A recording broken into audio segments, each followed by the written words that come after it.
ঢাকার রাস্তাগুলো এখন বেশ ফাঁকা। যারা ঢাকায় আছেন যানজটহীন পরিবেশ উপভোগ করছেন। গণপরিবহনগুলো যাত্রী সংখ্যা স্বাভাবিকের তুলনায় অনেক কম।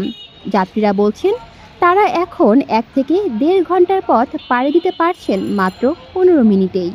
অন্যদিকে পরিবহন শ্রমিকরা বলছেন এত অল্প যাত্রীতে তেলের খরচই উঠবে না।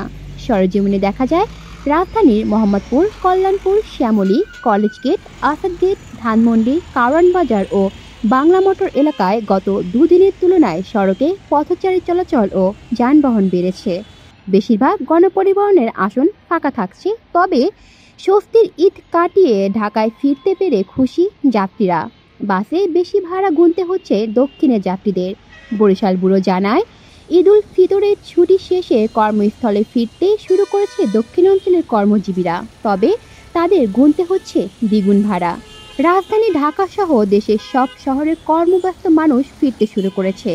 বিশেষ করে সরকারি স্বায়ত্তশাসিত প্রতিষ্ঠানে কর্মরত সহ যাদের ছুটি আজ শেষ হচ্ছে তারা এখন ফিরছেন। রোববার থেকে তাদের কর্মস্থলে যোগ দিতে হবে। বিভিন্ন পথে শুক্রবার হাজার হাজার মানুষ ঢাকায় ফিরেছেন। আজ শনিবার সরকারি ছুটি শেষ হওয়ায় সড়ক, নৌ ও রেলপথে উপচে পড়া ভিড় থাকবে। দীর্ঘ ছুটি থাকায় শুক্রবারও স্বস্তিদায়ক ছিল ফেরার যাত্রা।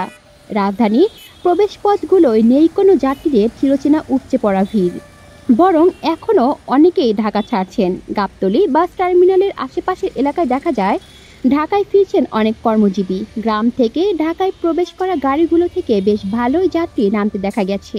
একইভাবে ঢাকা ছেড়ে যাওয়া গাড়িগুলোর আসনও তেমন ফাঁকা থাকছে না। কলি শিকদার, বাংলা নিউজ নেটওয়ার্ক।